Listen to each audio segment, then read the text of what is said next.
The Grand Hall of the Galactic Coalition headquarters buzzed with nervous energy. 42 different alien species sat around the massive circular table, their differences in shape, size, and color a testament to the diversity of intelligent life in the galaxy. But today, they shared one thing in common: fear. "The Vorn fleet has destroyed 3 more border outposts," announced General Thax, a tall, blue-skinned alien with 4 arms. His upper hands manipulated the holographic display in the center of the table, showing red dots where Coalition territories had fallen. Their main battle group will reach the Kalmar system within 5 days. Voices rose in alarm. The Kalmar system was a major trade hub, home to billions of civilians. If it fell, the Vorn would gain a foothold deep in Coalition space. "We must gather all available ships to defend it," said Ambassador Rill, her feathered crest rising in agitation. "Every member world must contribute to the defense fleet." More voices joined, offering suggestions, arguing about tactics, debating the merits of evacuation versus defense. The noise grew until Admiral Dorn slammed his fist on the table. Silence fell instantly. Admiral Dorn rarely spoke at these meetings, but when he did, everyone listened. The old warrior's gray skin was crisscrossed with scars, and his single remaining eye glowed with a fierce light. He had fought in more battles than most of the others had witnessed from their command centers. "There is another option," he said, his voice like gravel. "We could ask the humans for help." The silence deepened, becoming something almost physical. Several delegates shifted uncomfortably in their seats. "Surely you're not suggesting..." Ambassador Rill let her words trail off, unable to finish the thought. "I am," Dorn said firmly. "We ask the humans to send the Nemesis." The name hung in the air like a curse. Several of the younger officers looked confused, but the veterans, those old enough to remember the last Great War, exchanged knowing glances. "Most of you have only heard stories," Admiral Dorn continued, his eye sweeping the room. "Some think they're just tales to frighten cadets. But I was there 10 years ago, when humanity was still new to our coalition." He touched the holographic controls, and the display changed to show a distant star system. New Eden, they called it. A small human colony world. It had little strategic value, but the Vorn attacked it without warning or provocation.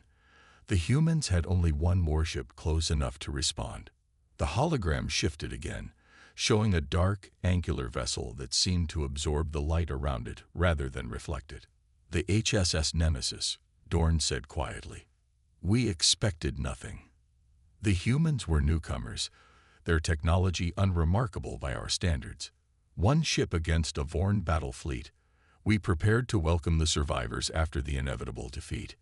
He paused, his scared face grim with memory. There were survivors, but not the ones we expected. Commander Zax, one of the younger officers, leaned forward. "What happened?" "The Nemesis destroyed the entire Vorn fleet," Dorn replied. 17 capital ships, 35 support vessels, all gone. And when it was over, the human ship simply disappeared, returned to their space without a word. Murmurs filled the room. Ambassador Rill's feathers flattened against her head. "That's impossible," said General Thax. "No single ship cold." "I saw the battle records myself," Dorn cut him off. "What that ship did, it shouldn't have been possible. The humans have technologies they don't share, weapons they don't discuss. And tactics." He shook his head. "They fight like nothing I've ever seen. If this ship is so powerful, why haven't we heard of it since?" Commander Zax asked. Dorn's eye narrowed. "There was an incident 5 years ago. Something happened at Proxima Centauri. The details were classified. But afterward, the humans withdrew the Nemesis from active service. Some say they were ashamed of what it had done." The room erupted in debate. Some argued they should request human assistance immediately. Others warned against involving a force they couldn't control. In the end, a vote was taken. By a narrow margin, the coalition decided to send an envoy to Earth. Halfway across the galaxy, Captain Thomas Reed stood at the window of his small cabin, looking out at the Pacific Ocean. The morning sun glittered on the water, and for a moment, he could almost forget the dreams that had woken him before dawn. Dreams of fire and silence, and the cold void of space. The doorbell chimed. Reed didn't turn from the window. "Come in," he called, knowing who it would be. Admiral Wilson entered, her uniform crisp despite the early hour. She carried a data tablet and a look of determination that Reed recognized all too well. "They're reactivating the Nemesis," she said without preamble. Now Reed did turn, his weathered face expressionless. "Why?" "The Vorn are on the move again. The Coalition has formally requested our help." Reed laughed, a short, harsh sound with no humor in it. "After what happened at Proxima, I'm surprised they'd want us within 1,000 light-years of their precious worlds." "They're desperate," Wilson replied, "and the Joint Chiefs have agreed. The Nemesis launches in 48 hours. Reed turned back to the window. "Find someone else to command her." "There is no one else, Tom. You know that ship better than anyone alive. And despite what happened, despite the hearing and the forced retirement, you're still the best captain we have." Reed closed his eyes, seeing not the peaceful ocean, but the cold blackness of space, feeling not the warm sun, but the phantom vibration of the Nemesis's engines beneath his feet. "She's been refitted," Wilson continued. "New systems, new protocols." She hesitated. "Some of your old crew have already volunteered to return." "They're fools, then," Reed said quietly. "Maybe, or maybe they believe in you, even after everything." Reed was silent for a long moment. Finally, he turned to face the Admiral. "What are the terms?" "Full autonomy. The Coalition gets your help, but you answer only to Earth Command. They don't get to know our capabilities, and they don't get to question your tactics." Reed nodded slowly. "And afterward, when the Vorn are dealt with, the Nemesis returns to Earth space. And you with it." Reed picked up the small model ship that sat on his desk, a perfect miniature of the Nemesis, black and sleek and terrible. He had carried it with him through 5 years of exile, a reminder of what he had done, what he might have to do again. "When do we leave?" he asked. Wilson handed him the data tablet. "Your reinstatement is already processed. Transport leaves for the orbital shipyard in 3 hours." As she turned to go, Reed spoke again. "Admiral, do they know? The Coalition, do they know what they're asking for?" Wilson paused at the door. "I don't think anyone truly knows what the Nemesis is capable of, Tom. Not even us. That's what scares them. That's what scares all of us." After she left, Reed looked down at the tablet. His new orders were clear. Take command of the HSS Nemesis. Defend Coalition space against Vorn aggression. Return when the mission is complete. Simple words for what would be anything but a simple task. He packed quickly, taking only what he needed. As he took one last look at his home of 5 years, he realized he felt nothing.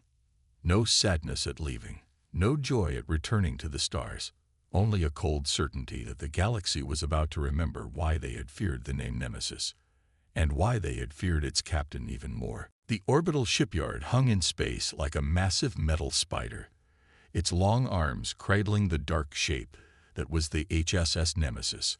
As the shuttle approached, Reed pressed his hand against the viewport, his eyes fixed on the warship that had once been his home. The Nemesis was unlike any other ship in Earth's fleet, where most human vessels followed the same design principles as their alien counterparts, sleek, rounded hulls with a certain aesthetic appeal. The Nemesis rejected beauty for pure function. Its angular, asymmetric form was covered in weapon mounts and sensor arrays. The hull was coated with a material that absorbed rather than reflected light, making it appear as a ship-shaped hole in space. "She doesn't look 5 years older," Reed said quietly. The shuttle pilot nodded. "They've kept her ready, sir, like they knew someday they'd need her again." The shuttle docked with the shipyard, and Reed made his way through the familiar corridors. Personnel stepped aside as he passed, their faces showing a mix of respect and unease. His reputation had only grown during his absence, it seemed. At the main airlock to the Nemesis, A familiar figure waited. Commander Alex Morgan straightened to attention as Reed approached. 5 years had added some gray to Morgan's hair, but the sharp intelligence in his eyes hadn't changed. "Captain," Morgan said, offering a crisp salute. "Welcome back." Reed returned the salute. "XO, I didn't expect to see you here. Where else would I be?" When they said they were reactivating the Nemesis, I requested immediate transfer. Morgan's expression softened slightly. Most of the old bridge crew did the same. Wilson, Chen, Davis, they're all aboard. Reed felt something stir inside him. The first real emotion he'd experienced since receiving his new orders. After Proxima. After what happened, I'm surprised anyone would want to serve with me again. Morgan met his gaze steadily. "What happened at Proxima wasn't your fault, sir. Those of us who were there know that." Reed didn't respond to that. Instead, he gestured toward the airlock. "Let's see what they've done to my ship." The interior of the Nemesis was both familiar and strange. The basic layout remained the same, but Reed could see evidence of the refit that Admiral Wilson had mentioned. New control panels, updated systems, modifications to the weapons stations. As they walked through the ship, crew members stopped to acknowledge their captain's return. Some were veterans who had served on the Nemesis before, their eyes showing recognition and respect. Others were new, young faces that regarded Reed with barely concealed awe. "They've been telling stories about you," Morgan said, noticing Reed's reaction to the younger crew members. "About us. About what the Nemesis did at New Eden." "Stories get bigger with each telling," Reed replied. "Especially the scary ones." They reached the engine room, where Chief Engineer Marcus Wilson was bent over a console, arguing with a technician from the shipyard. Wilson was a large man with massive hands and a wild beard that defied military regulations. When he saw Reed, his face split into a broad grin. "Captain, about time you showed up." He waved dismissively at the technician. "Tell your supervisor I'll sign off on the changes when I'm good and ready, not before." As the technician left, grumbling, Wilson turned back to Reed and Morgan. "They've been trying to improve my engines for weeks. Idiots wouldn't know a phase inverter from a plasma regulator." Reed smiled slightly. "Some things never change. What have they done to my ship, Chief?" Wilson's expression turned serious. "A lot, sir. Some good, some." He glanced around and lowered his voice. "Some changes I don't agree with. Come see." He led them deeper into the engine room, to a sealed door marked with high security warnings. Wilson entered a code, and the door slid open to reveal a large chamber dominated by a device Reed didn't recognize. A complex arrangement of curved metal and pulsing energy fields. "What am I looking at, Chief?" Reed asked. "They're calling it the Prometheus Drive," Wilson replied. "It's what they've been working on for the past 3 years. The reason they kept the Nemesis in reserve instead of stripping her for parts." Morgan stepped closer to the device, his face reflected in its polished surfaces. "It's supposed to replace the Ghost Drive." Wilson nodded. "The Ghost Drive let us go invisible to sensors. This thing," he shook his head, "they say it can do a lot more. But it's experimental. Dangerous." Reed studied the device, feeling a chill that had nothing to do with the temperature. They wouldn't install it without a reason. "The Vorn," Morgan said. "They must be expecting one hell of a fight." Wilson grunted in agreement. "The techs won't tell me how it works. Say it's beyond my clearance." His beard bristled with indignation. "On my own damn ship." Reed placed a hand on the engineer's shoulder. "It's still your engine room, Chief. I want you to learn everything you can about this new drive. If we're going to use it, I want to know exactly what it does." As they left the engine room, Reed's data tablet chimed with a message. "The Coalition representatives are docking in 30 minutes, he told Morgan. "Have the senior staff meet me in the conference room." On the bridge of the Nemesis, Reed stood before the main view screen, watching as the last of the shipyard's maintenance arms withdrew from the hull. The ship was now free, connected to the station only by docking clamps. Around him, the bridge crew worked at their stations, their movements becoming more confident as they reacquainted themselves with the ship's systems. Morgan stood at Reed's side, reviewing the final departure checklist. "All stations report ready, Captain," he said. "Pre-launch diagnostics complete. The Coalition observers are aboard and settled in their quarters." Reed nodded. "Notify Earth Command that we're prepared for departure." As Morgan relayed the message, Reed's mind drifted back to his last day on this bridge, 5 years ago. The chaos, the alarms, the desperate gamble that had saved lives but ended his career. Would it be different this time? Or was the Nemesis destined to remain what it had always been, a weapon of last resort, too powerful, too dangerous to use except in the most desperate circumstances? The communications officer looked up from her station. "Earth Command confirms launch clearance, Captain. We are ordered to proceed to the rendezvous coordinates at best speed." Reed turned to face his crew, feeling the weight of 40 pairs of eyes upon him. They were waiting for words, for inspiration, for reassurance. He had never been good at speeches. "Most of you know what we're facing," he said simply. "The Vorn aren't just raiders or pirates. They're conquerors. They've already destroyed 3 Coalition outposts, and they won't stop there." He looked around the bridge, meeting each gaze in turn. "We've faced them before. Some of you were with me at New Eden. Others have only heard the stories. Today we all find out how much of those stories is true." He turned back to the view screen, where the vast blackness of space waited. "Release docking clamps. Take us out, helm. 1/4 power until we clear the solar system. Then prepare the jump drive." As the Nemesis pulled away from the shipyard, Reed felt the subtle vibration of the engines through the deck plates. The ship seemed to come alive around him, responding to his commands as if it had been waiting for his return. Somewhere out there, the Vorn fleet was advancing toward its next target, unaware that the Nemesis had been unleashed once more, unaware that their worst nightmare was coming for them. "Captain," Morgan said quietly, so only Reed could hear. "The crew is wondering. Will we use it? The Prometheus drive." Reed watched as the stars streaked past on the view screen. "Let's hope we don't have to. XO, for everyone's sake." But deep inside, in a place he rarely acknowledged, Reed knew better. The Nemesis hadn't been reactivated, hadn't been fitted with experimental technology, just to frighten the enemy.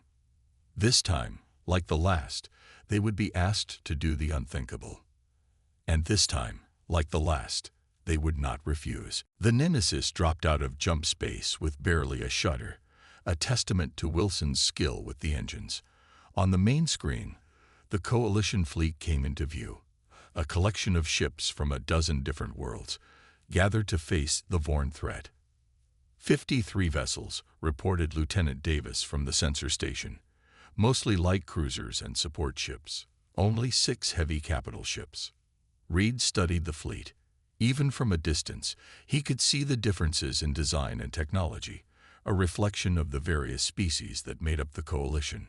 Some were streamlined and elegant, built more for speed than combat. Others bristled with weapons, but lacked the advanced shielding that would keep them alive in a prolonged engagement. "Not much of a defense force," Morgan observed quietly. Reed nodded. "They've been at peace too long. Forgotten what real war looks like." "Incoming transmission from the Coalition flagship, Captain," called the communications officer. "On screen," Reed ordered. The view screen shifted to show the face of Admiral Levix, the Coalition fleet commander. Levix was from a reptilian species with scaled skin and vertical pupils, giving him a perpetually suspicious look. "Captain Reed," he said, his translator rendering his words with only a slight delay. "Your arrival is timely. We had begun to fear Earth had reconsidered its commitment." "The Nemesis was in reserve," Reed replied. "It took time to make her ready." Levix's eyes narrowed slightly. "Yes, I've heard this ship has been inactive since the Proxima incident. I trust that will not affect your performance in the coming battle." Morgan stiffened beside Reed, but the captain's expression remained neutral. The Nemesis is fully operational. Admiral, my crew is ready. We await your orders. Excellent, Levick said, though his tone suggested he was far from convinced. We're holding a strategy session in 2 hours. I expect you and your senior officers to attend. The transmission ended, and Morgan let out a breath. Friendly sort, isn't he? He's scared, Reed said. They all are, not just of the Vorn. Morgan glanced around the bridge. Of us, you mean? Reed's eyes remained on the screen, where the Coalition fleet hung against the backdrop of stars. Of what we might do. Of what we've done before. The Coalition flagship's conference room was crowded with officers from a dozen different species. When Reed entered with Morgan and Lieutenant Davis, a hush fell over the room. Eyes turned to observe the humans, their expressions ranging from curiosity to poorly concealed fear. Admiral Levick gestured to empty seats at the table. Captain Reed, please join us. We were just discussing defensive formations. Reed sat, noting how the officers on either side shifted subtly away. What's the latest intelligence on the Vorn fleet, Admiral? Levick touched a control, and a holographic display appeared above the table. It showed the predicted path of the Vorn fleet toward the Kalmar system. Our scouts report 20 capital ships, supported by approximately 40 smaller vessels. Levick's scaled face was grim. They will reach the outer defense perimeter within 18 hours. One of the Coalition captains, a tall, thin alien with luminous patches on his skin, spoke up. We've positioned automated defense platforms along their likely approach vector. When they engage those defenses, we can catch them in a pincer movement. Reed studied the tactical display, then shook his head. It won't work. The room fell silent. Levick's vertical pupils narrowed to slits. Explain. The Vorn don't fight like you do, Reed said. He stood and moved to the display, adjusting the holographic representation of the enemy fleet. They won't commit their entire force to a single attack vector.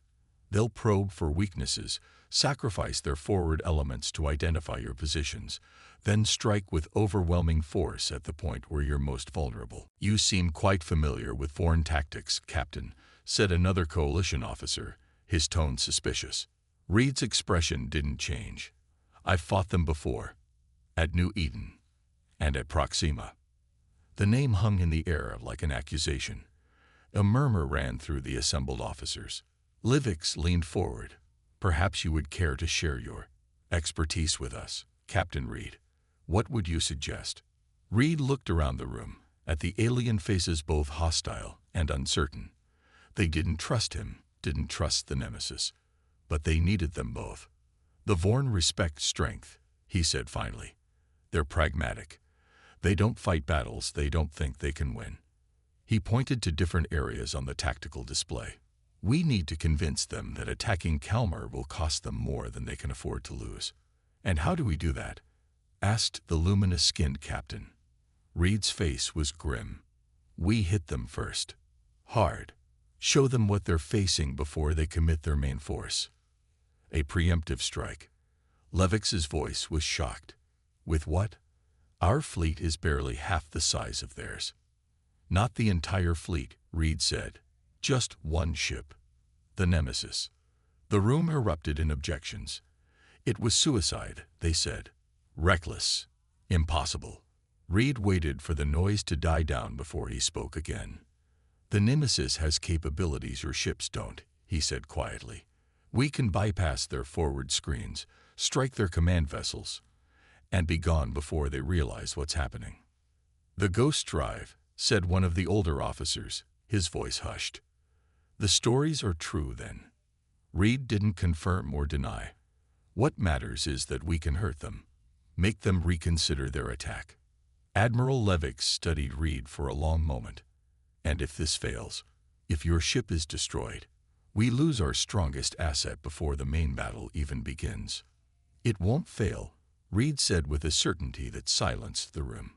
But if you prefer, we can wait here. Let them come to us, and hope your defense plan works better than I think it will.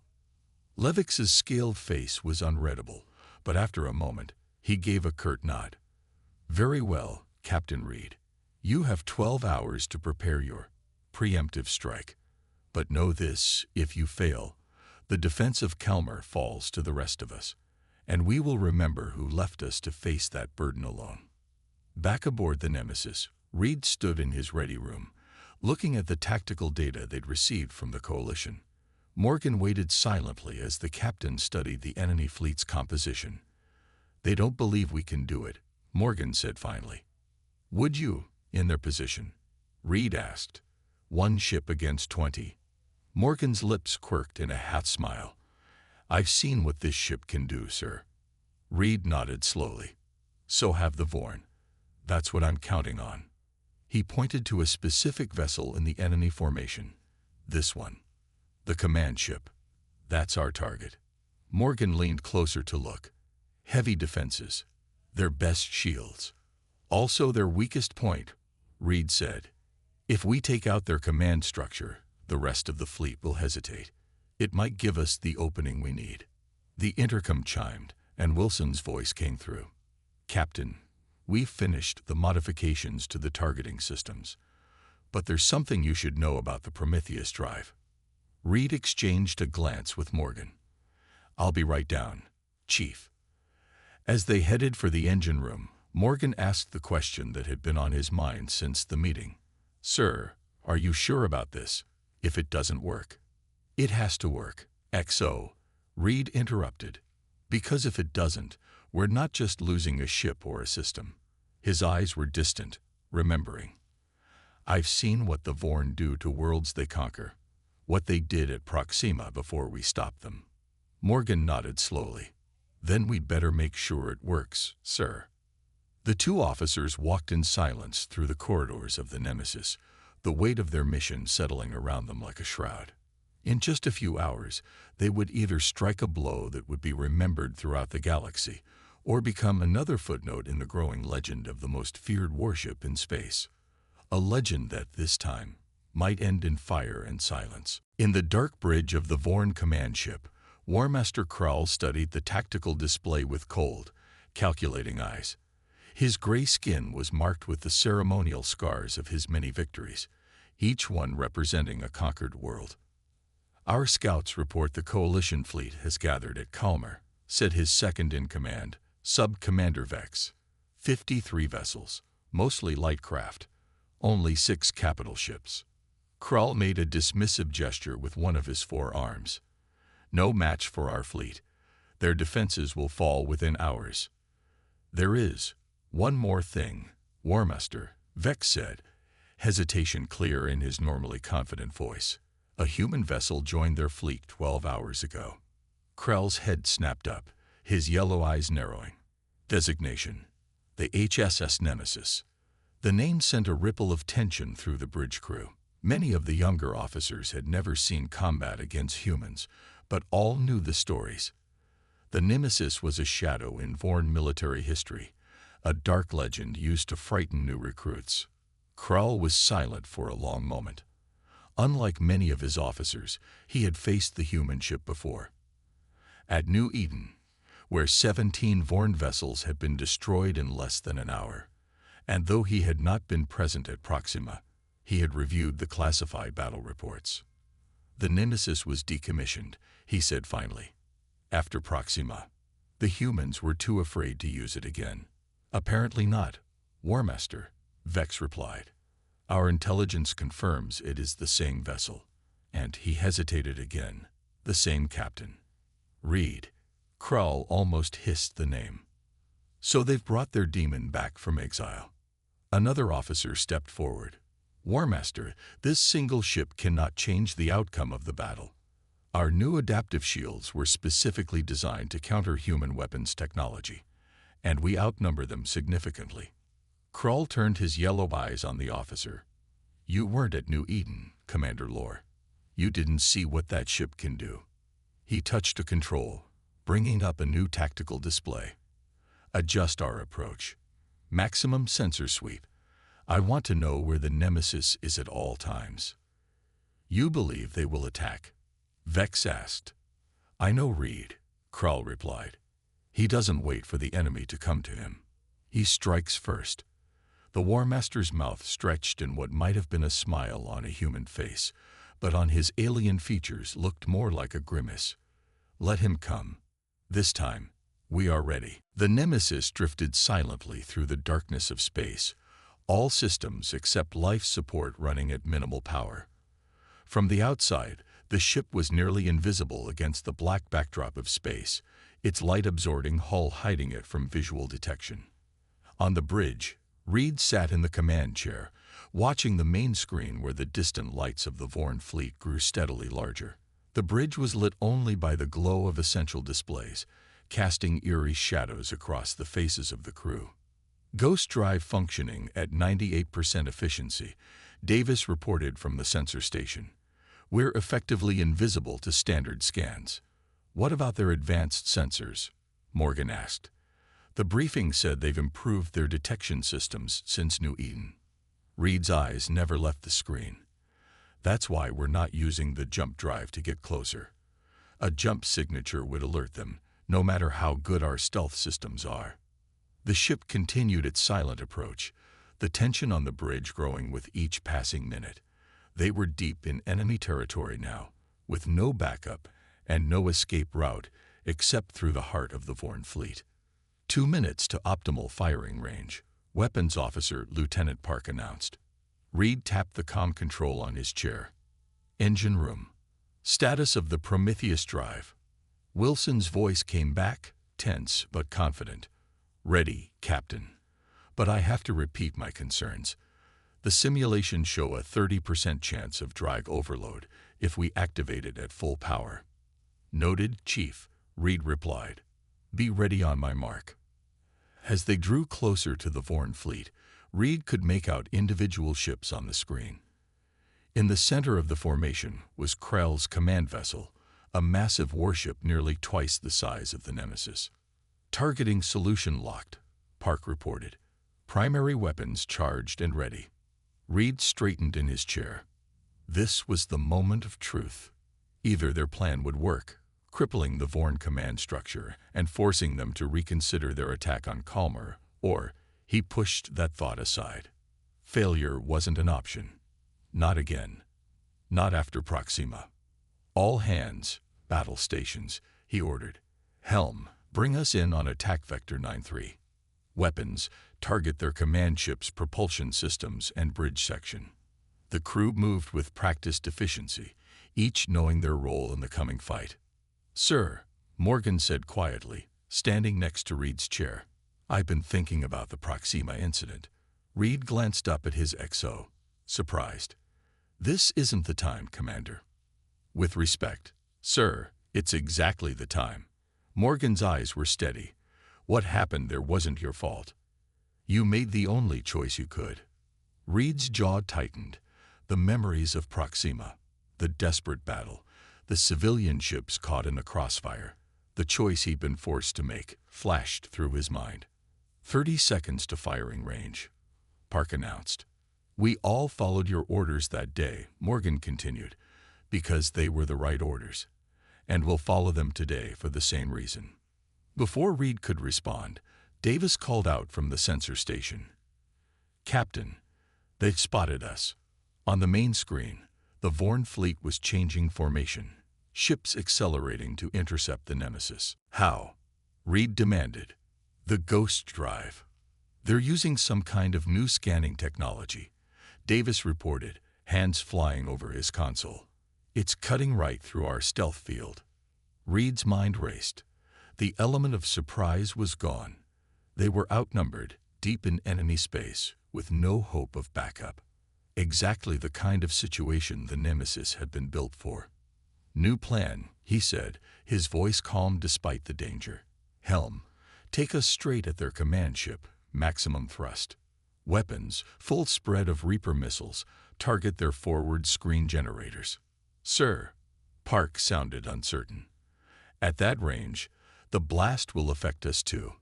I'm counting on it, Reed replied. Chief Wilson, stand by with the Prometheus drive. When I give the word, I want full power, no safety limiters. Morgan's eyebrows rose. Captain, that's not. The only way out is through. XO, Reed cut him off. We hit them hard enough that they'll think twice before following. On the screen, the Vorn ships were moving into attack formation, weapons powering up. The first shots, long-range energy beams, flashed past the Nemesis, near misses as the enemy gunners struggled to get a lock on the fast-moving human ship. 15 seconds to contact, the helm officer reported, her voice steady despite the stress. Reed opened a ship-wide channel. All hands, brace for impact. This is going to get rough. The Nemesis streaked toward the heart of the Vorn fleet, its engines glowing white-hot with the strain. Enemy fire intensified, some shots now finding their mark, splashing against the ship's shields in bursts of energy. Shields at 80% and falling, Davis called out. Almost there, Reed said, watching as the massive form of Krell's command ship filled the screen. Weapons, fire all Reapers on my mark. 3, 2, 1. Fire. The Nemesis shuddered as a dozen Reaper missiles, the most advanced weapons in Earth's arsenal, launched toward the Vorn command ship. Unlike conventional weapons, the Reapers briefly shifted into another dimension before reappearing inside enemy shields, making them nearly impossible to stop. Direct hits. Park shouted as explosions bloomed across the Vorn vessel's hull. Their forward shields are down. Now, Chief, Reed ordered. Activate the Prometheus drive. Deep in the ship's heart, Wilson hesitated for just a moment, then pushed the activation sequence. The experimental drive hummed to life, energy building to levels never tested outside a laboratory. On the bridge, screens flickered as power was diverted to the new system. The deck plates vibrated beneath the crew's feet, and a high-pitched whine filled the air. "What's happening?" Morgan asked, gripping the back of Reed's chair to stay upright. Reed's eyes were fixed on the Vorn command ship, now less than 1,000 kilometers away. "Watch," he said quietly. The Prometheus drive reached full power, and for a moment, nothing seemed to happen. Then, a wave of energy burst from the Nemesis, spreading outward in all directions. Where it touched Vorn ships, their systems flickered and died, weapons powering down, engines stalling. The mighty command ship, already damaged by the Reaper missiles, drifted helplessly as the energy wave passed through it. Across the Vorn fleet, vessel after vessel went dark. On the Nemesis, warning alarms sounded as the Prometheus drive strained beyond its designed limits. "Drive overload imminent." Wilson's voice came over the comm, nearly drowned out by the sound of failing equipment. "We've got maybe 2 minutes before it blows." Reed turned to Morgan. "Get us out of here. Maximum thrust, any direction away from the Vorn fleet." As the Nemesis limped away from the disabled enemy ships, Reed allowed himself a small smile.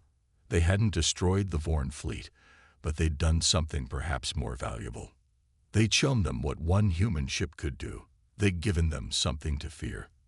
And fear, sometimes, was the most powerful weapon of all. Alarms blared throughout the Nemesis as the ship raced away from the disabled Vorn fleet.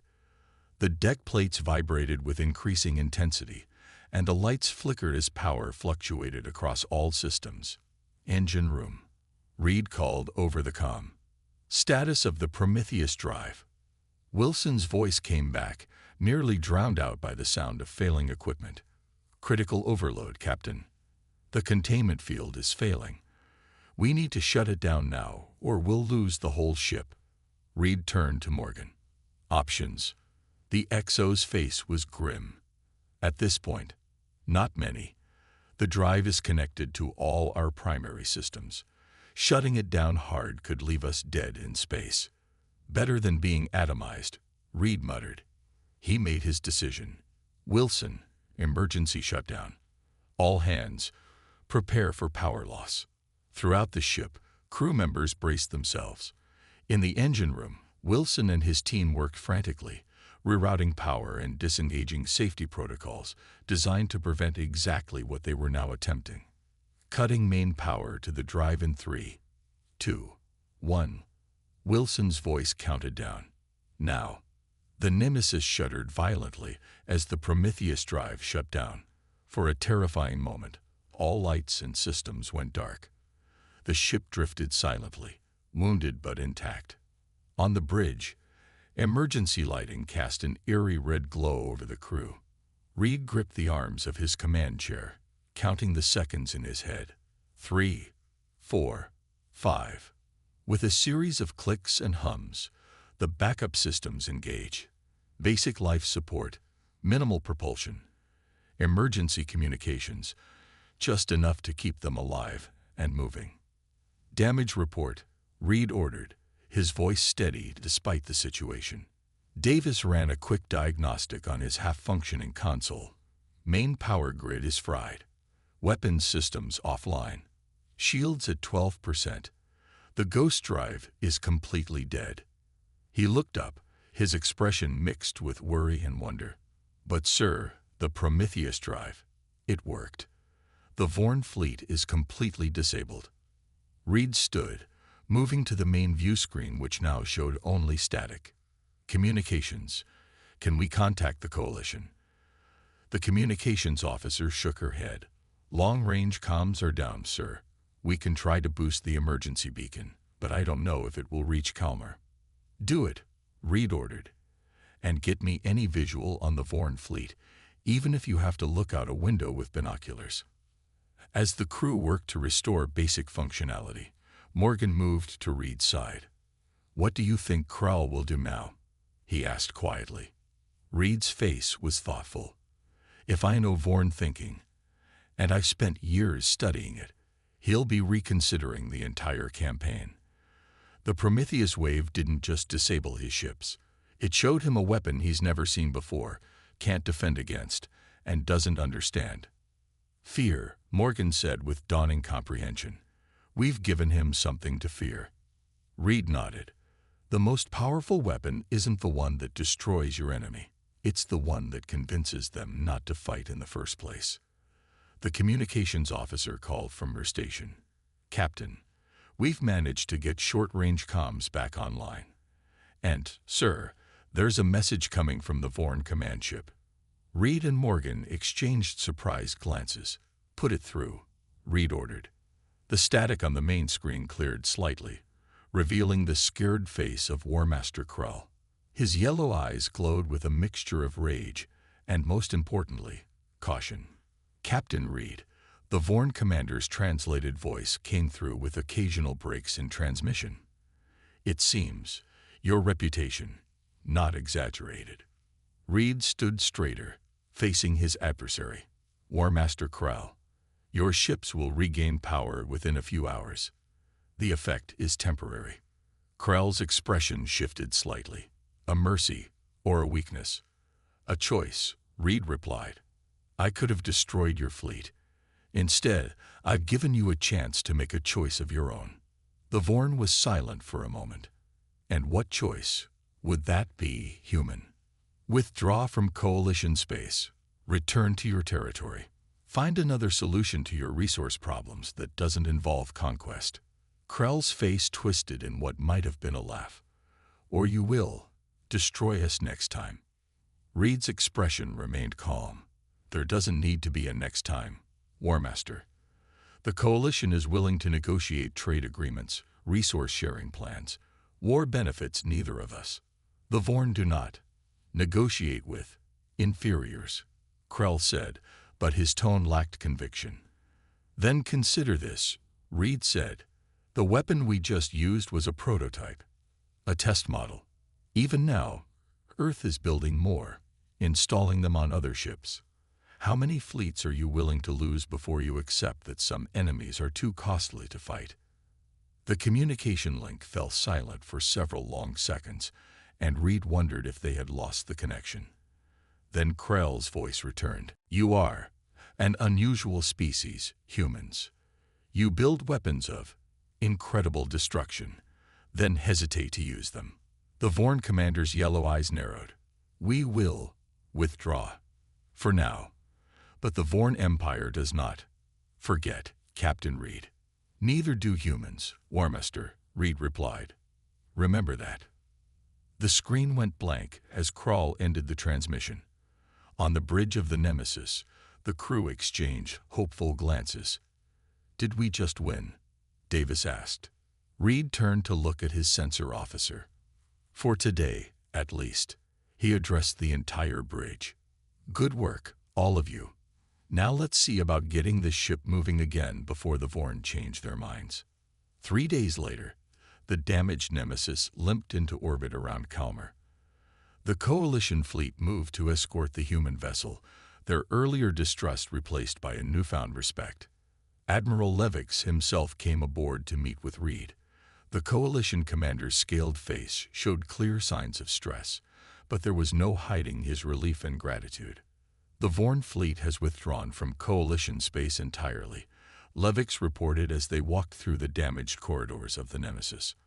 "Our long-range scouts confirm they're returning to their own territory." Reed nodded. "They're pragmatic. They won't waste resources on a fight they don't think they can win."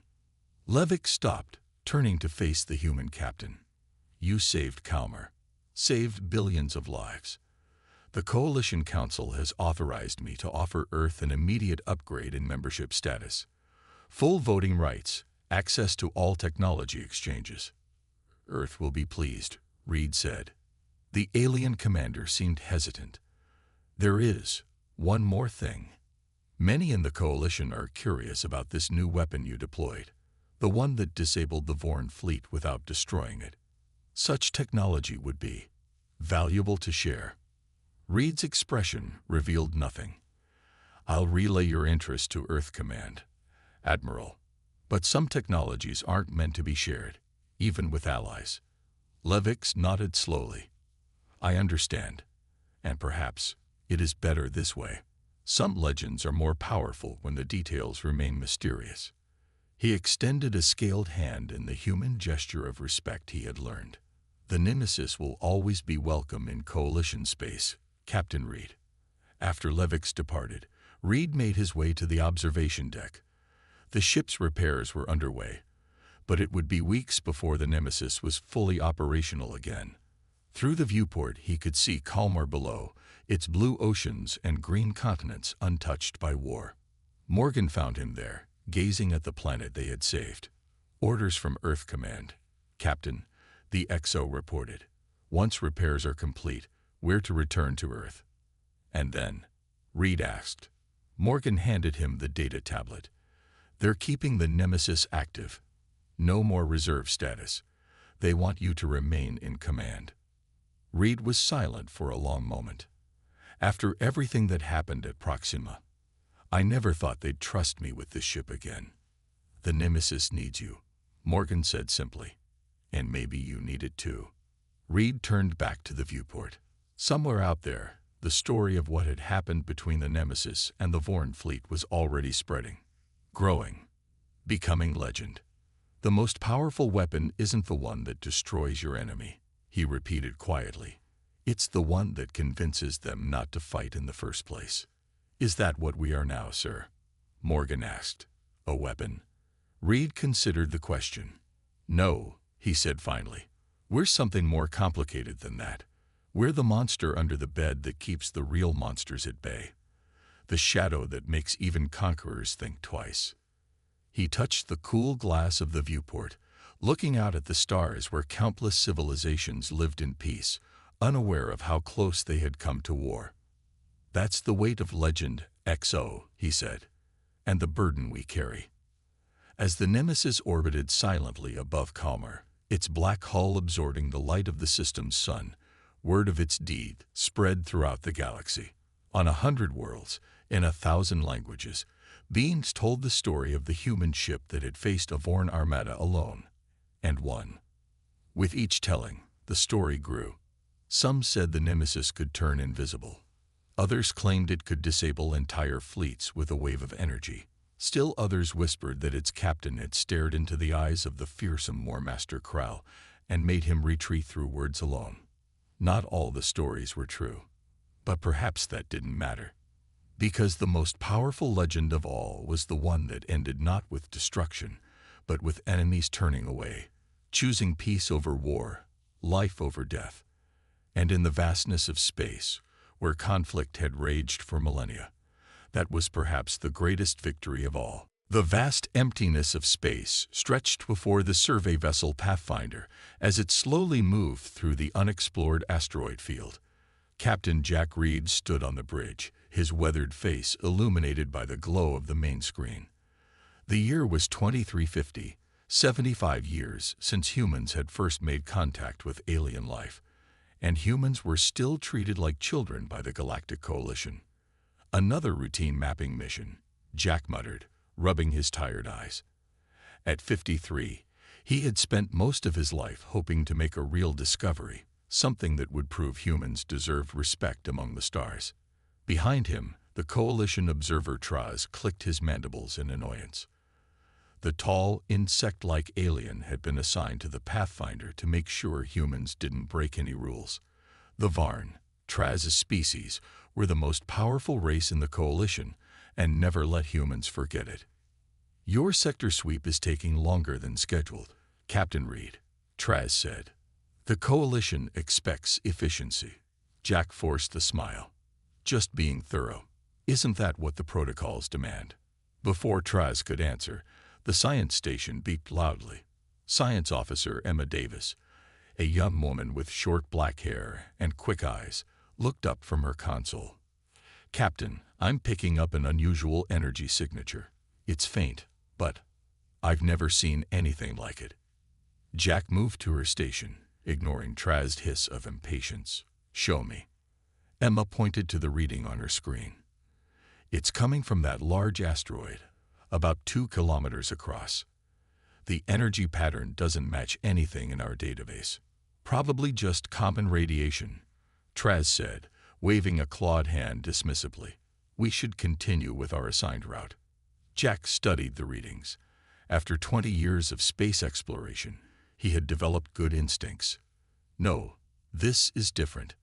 Helm, take us closer to that asteroid." "Emma, continue scans." The Pathfinder changed course, moving carefully through the debris field toward the large asteroid. As they got closer, Engineer Sam Miller joined them on the bridge, his normally calm face showing excitement. "Captain, the energy readings are getting stronger, and there's something else." Sam pointed to a new set of data. "The asteroid's density is all wrong. It's not just rock." Emma gasped as her scan results came in. "Sir, there's something inside the asteroid. Something metal. Something huge." The main screen changed to show a detailed scan of the asteroid. What they had thought was a normal space rock was actually wrapped around something artificial, a massive structure that extended deep into the asteroid's core. "Magnify," Jack ordered, his heart beating faster. The image zoomed in, revealing what looked like the hull of a ship, but not just any ship. This was enormous, dwarfing even the largest Coalition dreadnoughts. "We need to report this to Coalition Command immediately," Traz said, his voice tight with authority. "And then continue our mission."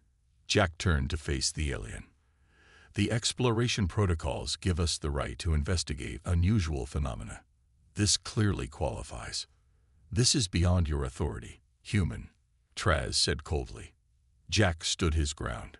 Protocol 27B specifically states that survey vessels may conduct preliminary investigations of up to 48 hours before reporting unusual discoveries. I'm invoking that protocol now. Traz's compound eyes narrowed, but he knew Jack was right. "Very well. 48 hours. Then we report to my superiors." 4 hours later, Jack led a team in environmental suits to the asteroid's surface. Emma and Sam came with him, along with Traz, who insisted on monitoring their activities. They used cutting tools to create an entrance through the asteroid's outer layer. "The structure appears to be some kind of spacecraft," Emma said, scanning the hull they had exposed. "But the metal, it's not in our database." Sam ran his gloved hand over the dark, smooth surface. "This material should have been destroyed by micrometeorites over time, but it's nearly perfect." They cut through an outer door, revealing a massive airlock. To everyone's surprise, Ancient mechanisms still functioned, allowing them entry into the ship itself. Inside, their helmet lights revealed enormous corridors that made them feel like ants. The air was stale but breathable, and gravity systems still functioned at low power. "This is impossible," Traz muttered, genuine awe in his voice. "This technology." Sam found what appeared to be a control panel, and against Traz's protests, activated it. Lights flickered to life along the corridors, and a deep hum filled the air as ancient systems awoke from their long sleep. "I'm detecting power building up throughout the ship," Emma said, checking her scanner. "It's like it's waking up." They followed the activated lighting to what appeared to be a bridge or command center. The scale was enormous, designed for beings similar in size to humans, but with technology far beyond anything they had ever seen. "I estimate this ship is at least 15 kilometers long," Emma said, her voice filled with wonder. "It makes our largest vessels look like toys." Sam worked at what seemed to be a main console. "I think I can access some basic information." There, the ship's name is translating. Ancient symbols on a central display shifted and changed, eventually forming words they could understand. "The Harbinger," Jack read aloud. "But how can it be displaying in our language?" Emma moved to another station, examining symbols carved into the walls. "Captain, you need to see this. These markings, they're similar to ancient human writing. Some of these symbols appear in early human civilizations from Earth." "Impossible," Traz snapped. "Humans were isolated on Earth until first contact. Carbon dating puts this ship at approximately 50,000 years old." Emma continued, ignoring the alien. "But this technology, it's beyond even current coalition capabilities." Jack stared at the symbols, a chill running down his spine. "Are you saying humans, or something related to humans, built this ship 50,000 years ago?" Before Emma could answer, the main display lit up completely. A voice spoke, deep and resonant, in a language none of them recognized at first. Then, astonishingly, it shifted, trying different sounds until it found words they understood. "Caretaker protocols activated. Emergency power restored. I am Guardian, overseer of the precursor vessel Harbinger. Identity verification required for full systems access." The four of them stood frozen, staring at each other in shock. Traz's mandibles clicked rapidly in what Jack recognized as extreme agitation. "This changes everything," Jack whispered, understanding in that moment that human history was not what they had been told. "Everything. This is Guardian, overseer of the precursor vessel Harbinger. Identity verification required for full systems access." The artificial voice echoed through the massive command center, leaving Captain Jack Reed and his team in stunned silence. Even Traz, the Varn observer, seemed too shocked to speak. Emma was the first to recover. "It's speaking our language," she whispered. "How is that possible?" The voice responded immediately. "Language analysis complete. Multiple Earth dialects detected. Adapting communication protocols." Sam moved closer to the console, his engineer's curiosity overcoming his caution. "It's an artificial intelligence, and it's active after 50,000 years." Traz finally snapped out of his shock. "Step away from the controls," he ordered, his mandibles clicking rapidly. "All interactions with unknown technology must be approved by Coalition Command." Jack ignored him, addressing the AI directly. "Guardian, I am Captain Jack Reed of the Earth vessel Pathfinder. Can you tell us who built you?" The central display flickered, showing a series of images, stars, planets, and finally, to everyone's shock, an ancient image of Earth. "I was created by the precursors," Guardian replied. "The ones who departed Earth during the Great Migration, 50,000 of your years ago." Jack felt his mouth go dry. "Humans? Humans built this ship. Your kind were once known as the Inheritors," Guardian explained. "You are the descendants of those who chose to remain on Earth when the precursors departed." Traz pushed forward, his tall insect-like form looming over the humans. "This is Coalition property now. I am taking command of this situation." He turned to Jack with cold compound eyes. "Your survey time is over. We will wait for proper coalition authorities." Jack stood his ground. "We still have over 40 hours left in our investigation period." Traz's voice dropped to a threatening hiss. "This discovery changes the parameters. I must contact my superiors immediately." As the alien turned to leave, Guardian's voice filled the room again. "Warning. Hostile bioform detected. Defense protocols initiating." Panels slid open in the walls, revealing what looked like weapon systems. Traz froze in his tracks. "Guardian, wait," Jack called out. "He's with us. Don't harm him." The weapons remained deployed but didn't fire. "Bioform matches Varn genetic profile," Guardian stated. "Historical enemy designation. Recommend caution." Emma and Sam exchanged worried glances. "Historical enemy?" Emma asked. "What does that mean?" Before Guardian could answer, Traz pulled out a small device and spoke rapidly into it in his native language. Jack recognized enough words to understand he was calling for backup. "Captain," Sam whispered urgently, "I think he's trying to get Varn ships here before our 48 hours are up." Jack nodded grimly. "Guardian, can you show us more about the precursors? About this ship's purpose?" The main display changed again, showing images of humans in advanced clothing, building massive cities among the stars. The images shifted to show enormous fleets of ships like the Harbinger, traveling between galaxies. The precursors built a civilization spanning multiple star systems, Guardian explained. The Harbinger was among the last vessels constructed before the Great Conflict. "The Great Conflict," Jack prompted. More images appeared. Battles between ships, planets burning, and to their shock, creatures that looked exactly like the Varn. "The Varn Empire attacked precursor worlds without warning," Guardian continued. "A war lasting thousands of years followed." Traz made a sound between a hiss and a growl. "Lies. Propaganda. The Varn have always been peacekeepers of the galaxy." Jack turned to him slowly. "You knew, didn't you? Your people always knew about the precursors. The past is irrelevant," Traz said coldly. "What matters is that this technology belongs to the Coalition now, to the Varn." A small warning alarm sounded from Emma's scanner. "Captain, I'm detecting a communication signal from Traz's device. It's bypassing our ship's systems, transmitting directly to somewhere else." Jack looked at Traz with new understanding. "You're calling for reinforcements. You want to take this ship before anyone else in the Coalition knows about it."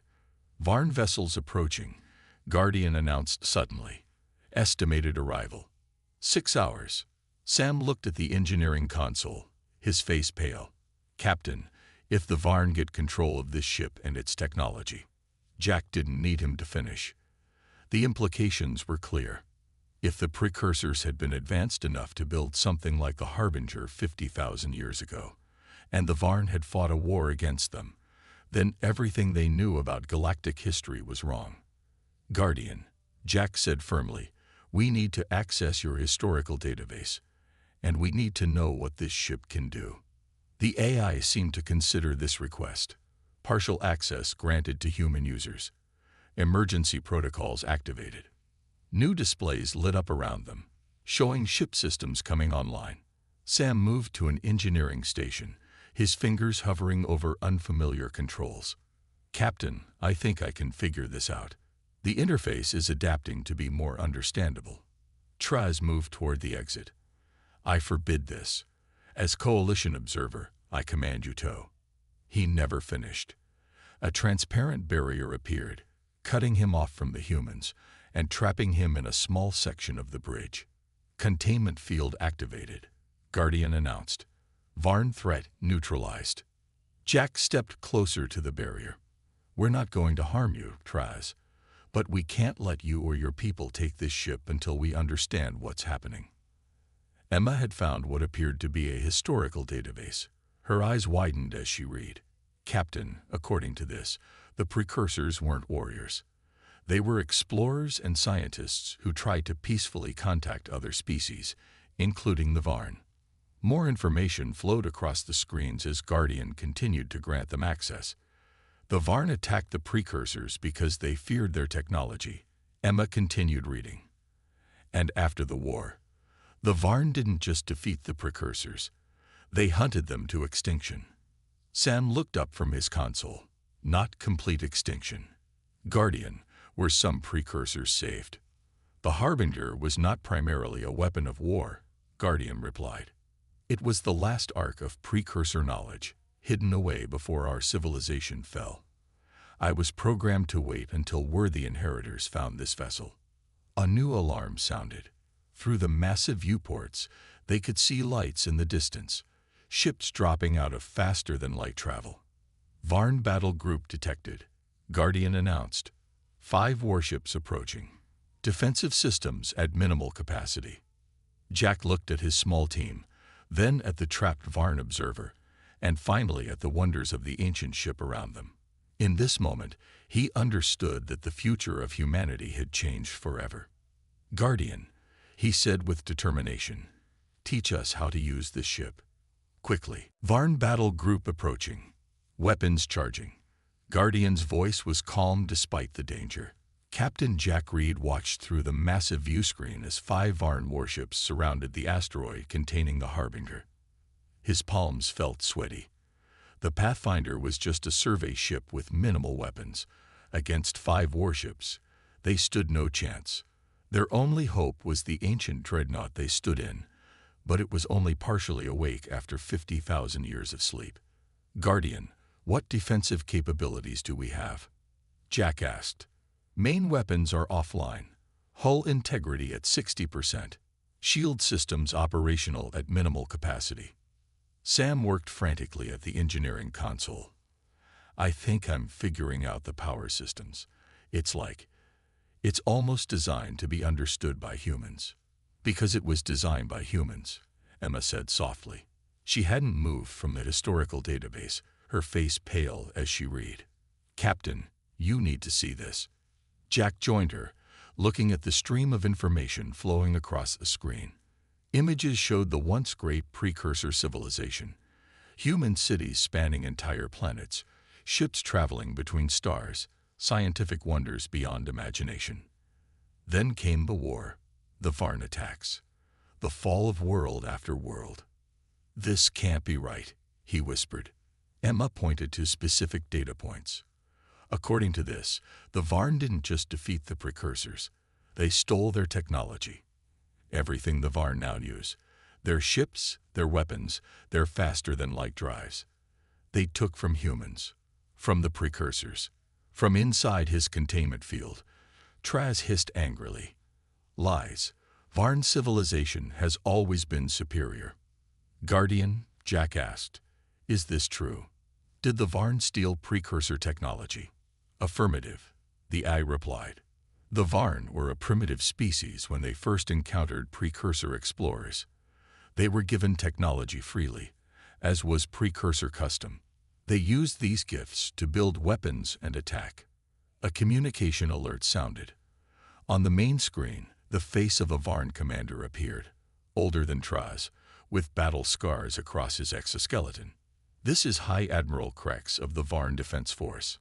Surrender the precursor vessel immediately or face destruction. Jack stepped forward.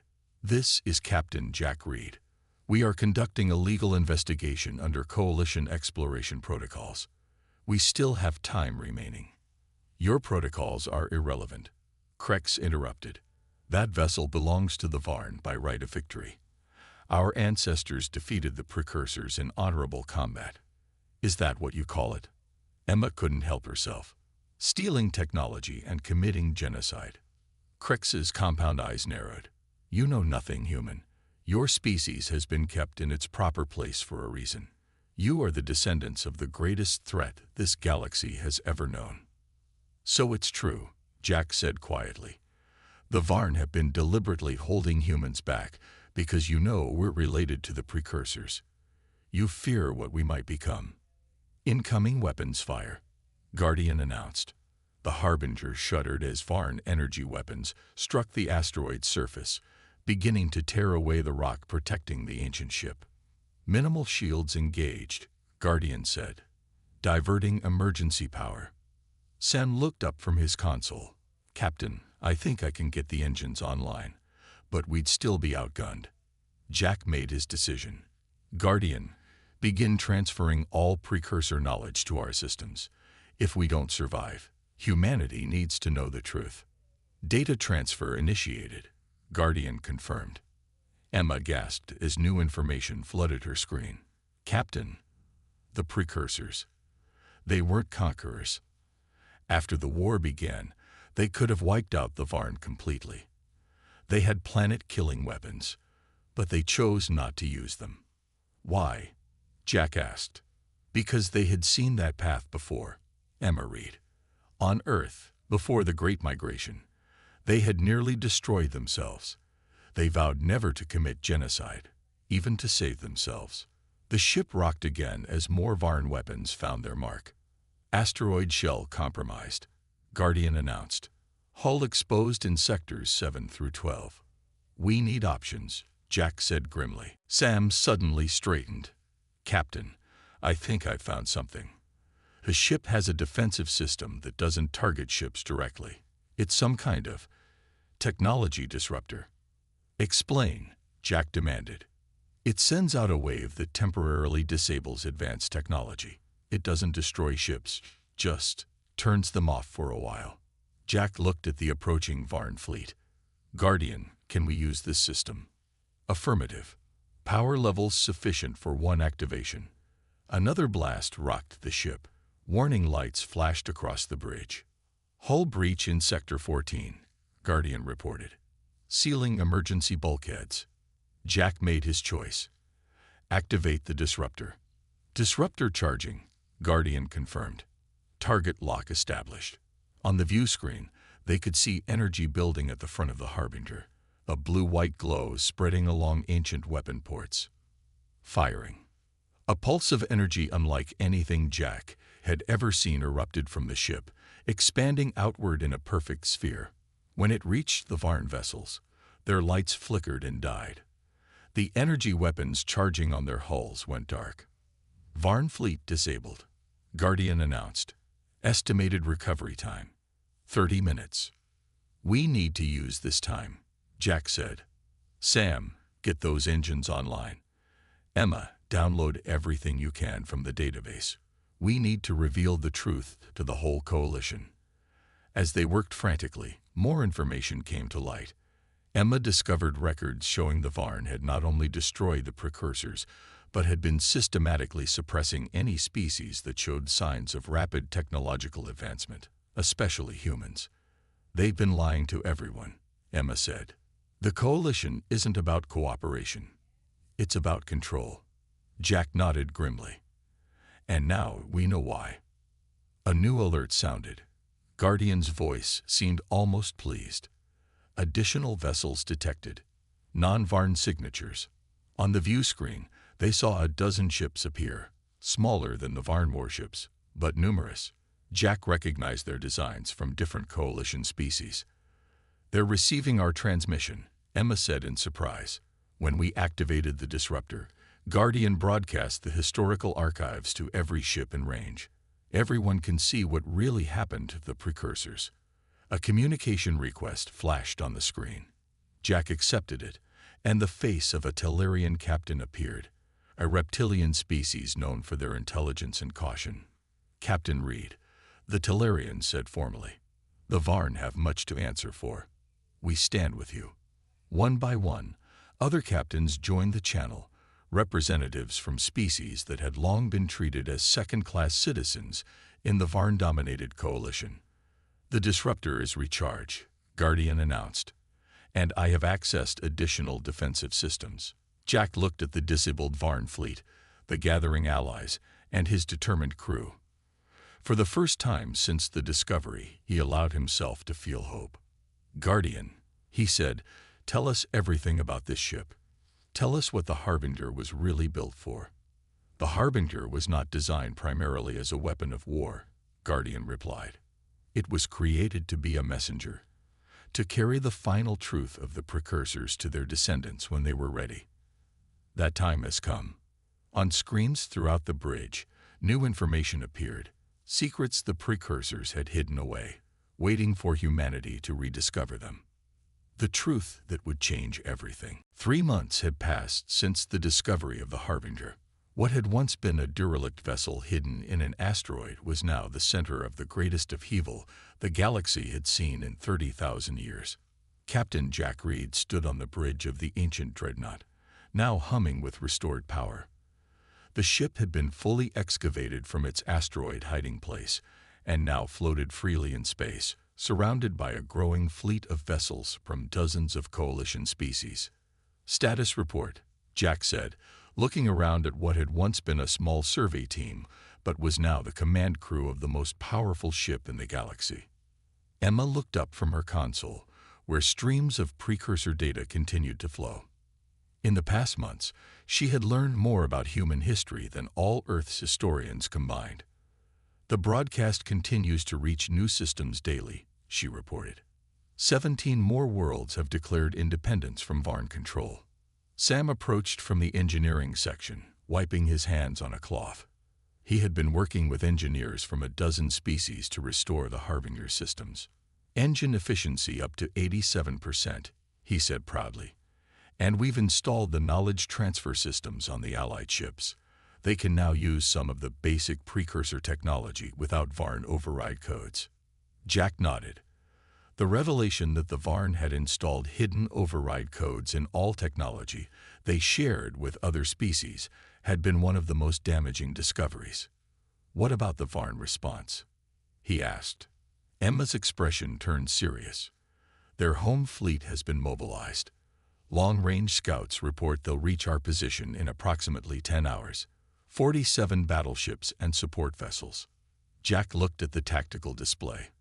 Their own alliance had grown to include nearly 30 ships, but they were smaller, less well-armed vessels. The Varn still controlled the most powerful military force in the known galaxy. "Guardian," Jack addressed the ship's AI. "What's your assessment?" The AI's calm voice filled the bridge. "The Varn fleet outguns our allied vessels by a factor of 6. Conventional engagement would result in significant losses. But we have the Harbinger," Sam pointed out. "The Harbinger's defensive capabilities are formidable," Guardian agreed, "but not designed for prolonged combat operations. Our primary advantage remains the technology disruptor." Jack nodded.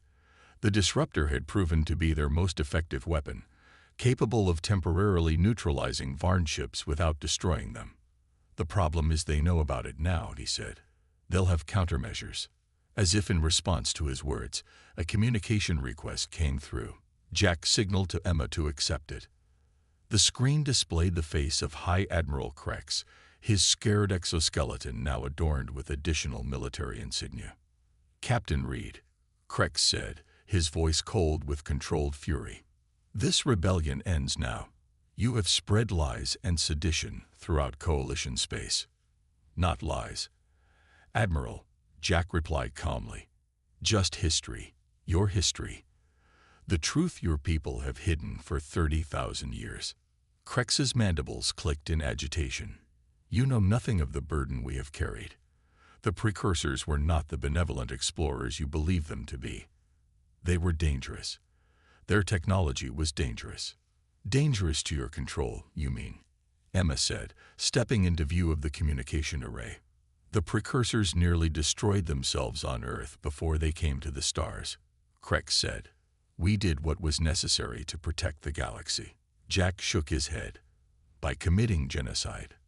By stealing their technology and using it to enslave other species. By ensuring stability." Crex nearly shouted.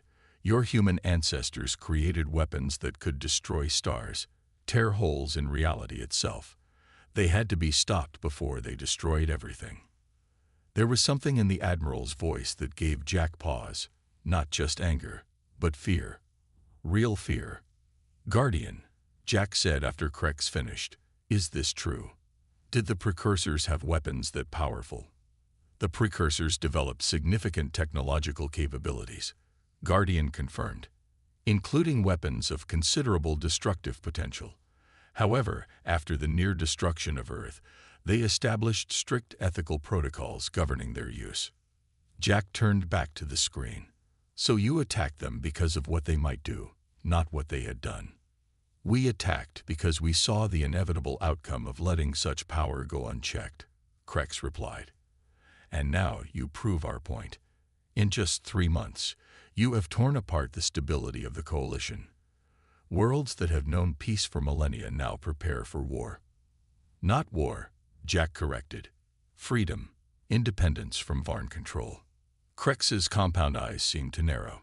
You have 6 hours to surrender the precursor vessel and all its technology. After that, we will destroy it and everyone on board. This is your only warning. The screen went dark.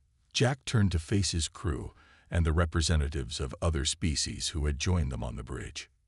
He's afraid, Sam said quietly. They all are. That's why they've always held humans back. Not just humans, said Nax, a Tellurian commander who had become one of their strongest allies. Any species that develops too quickly. My people were subjected to 3 separate technology restrictions in the past millennium. Emma looked up from her console.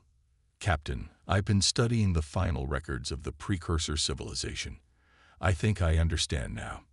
She brought up a series of images on the main display. Beautiful worlds, advanced cities, and finally, a series of stark, barren planets. The precursors didn't just fight the Varn, she explained. They were also fighting something else, something they called the corruption. Some kind of technological plague that affected advanced systems. And this is relevant now because, Jack prompted, because the precursors believed the corruption was attracted to misused technology. Weapons, especially. They came to believe that using their most powerful weapons would only spread the corruption faster. Sam looked troubled. So they held back, even when they were losing. Emma nodded. They sacrificed themselves to protect other emerging species, including their distant cousins still developing on Earth. Jack considered this information. Guardian, did the Varn know about this corruption? Uncertain, the Eye replied. However, precursor records indicate attempts to warn the Varn. These warnings were ignored. A tactical alert sounded. Sam rushed to his console. Captain, the Varn fleet has accelerated. They'll be here in under 2 hours. Jack made his decision. Alert all Allied vessels. Prepare for defensive positions. He turned to Guardian. And activate all systems. It's time to show the Varn what the Harbinger was really designed to do. Caution advised. Guardian responded. Primary systems have not been fully tested. We're out of time for testing, Jack said grimly. The future of every free species in the galaxy depends on what happens in the next 2 hours. As warning klaxons sounded throughout the massive ship, Jack looked at the tactical display showing the approaching Varn armada. Whatever happened next would change the course of galactic history forever. The massive Varn fleet filled the view screen of the Harbinger. 47 battleships, their weapons primed and ready, moved into attack formation. Behind Jack Reed, the bridge crew worked with quiet determination. This was the moment everything had led to. All Allied ships in defensive positions, Emma reported. Everyone's standing with us, Captain. The Allied fleet looked small compared to the Varn armada, barely 30 ships of various sizes, crewed by beings from a dozen different species. What they lacked in firepower, they made up for in courage and the conviction that they were fighting for the truth. Guardian, Jack addressed the ship's eye. Are all systems ready? Primary systems online, Guardian confirmed. However, I must again advise caution. The Harbinger's core technology was not designed primarily for warfare. Sam looked up from his engineering console. We've learned so much in 3 months, but there's still so much we don't understand about this ship. Jack nodded. He knew they were taking an enormous risk, but the alternative was surrender, and that wasn't an option. Not after everything they had learned about the Varn and their lies. The communication system activated, and High Admiral Crex appeared on the main screen. "Your time has expired, Captain Reed," the Varn commander said coldly. "Surrender now, or be destroyed." Jack stood tall. "We will not surrender the truth, Admiral. For 30,000 years, your people have controlled the galaxy through lies and manipulation. That ends today." "So be it," Crex replied. "You leave us no choice." The screen went dark, and seconds later, energy weapons from the Varn fleet lit up space. The battle had begun. Shields holding. Guardian reported as the first barrage hit the Harbinger. Allied vessels taking damage. Jack watched as the smaller ships of their coalition moved to engage the Varn fleet, drawing fire away from the Harbinger. They were buying time, and everyone knew it. "Disruptor status?" Jack asked. "Charged and ready," Sam replied. "But they're keeping their distance. They're outside our effective range." Jack had expected this. The Varn knew about their primary weapon now and had adjusted their tactics. "Guardian, what about the primary system you mentioned? The one the Harbinger was actually designed for?"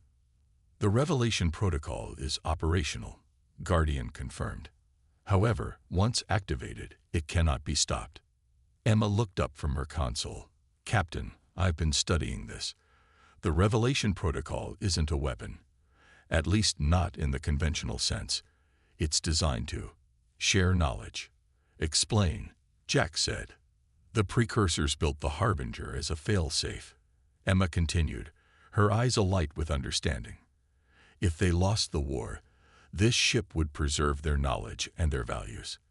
The Revelation Protocol is meant to share that knowledge with all advanced species simultaneously." Another blast rocked the ship. Warning lights flashed across the bridge. "Shields at 60%, Guardian reported. 3 Allied vessels destroyed.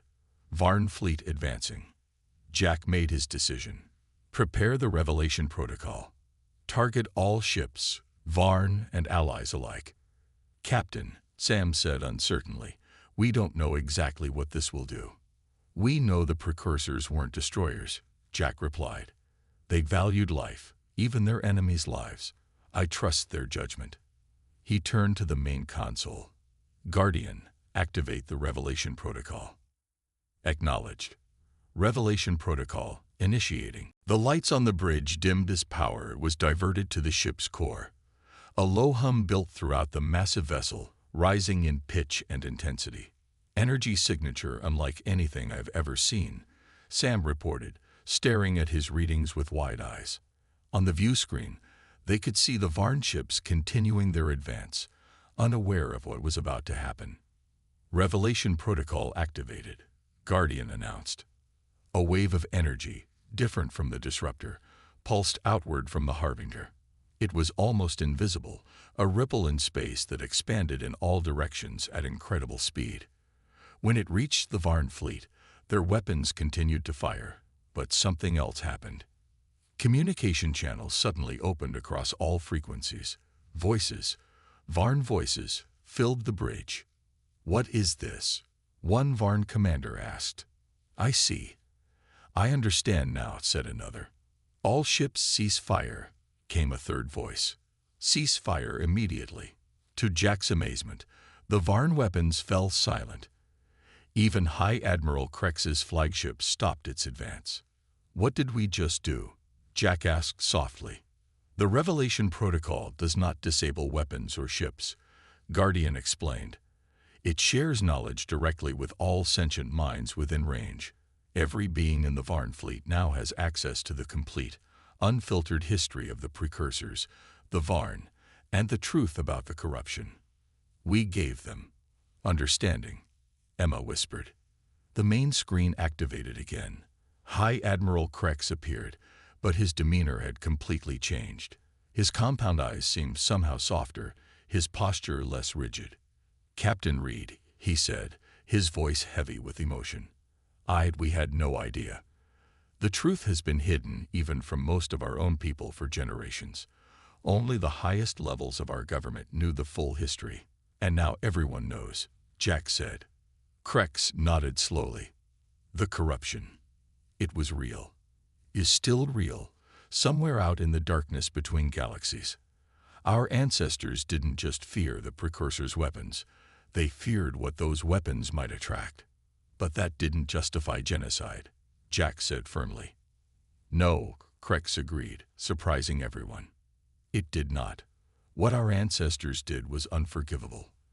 They took the easy path, elimination rather than cooperation, and then they built an empire on lies. Over the next several hours, an unprecedented peace was established. Ships that had been firing on each other now docked together. Crews that had been enemies now shared knowledge and resources. 1 year later, Jack stood on the observation deck of the Harbinger, watching as representatives from every coalition species, including the Varn, signed the new Galactic Alliance Treaty. The massive ship, once hidden and forgotten, now served as both headquarters and symbol for a new era of cooperation. Emma joined him at the viewport. "Did you ever imagine it would end like this?" she asked. Jack shook his head. "Not in my wildest dreams." "The precursors would be proud," she said. "Their legacy lives on, not through dominance or weapons, but through knowledge freely shared."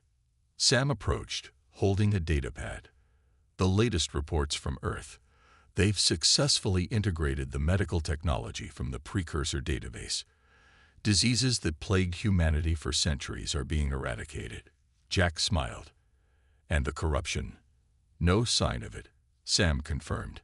"But we're monitoring, just as the precursors did. And this time, if it appears, we'll face it together, all species united." Guardian's voice joined their conversation. "Captain Reed, final preparations are complete. The expedition vessels are ready for departure." Jack looked through the viewport at the small fleet of ships prepared for the greatest journey yet.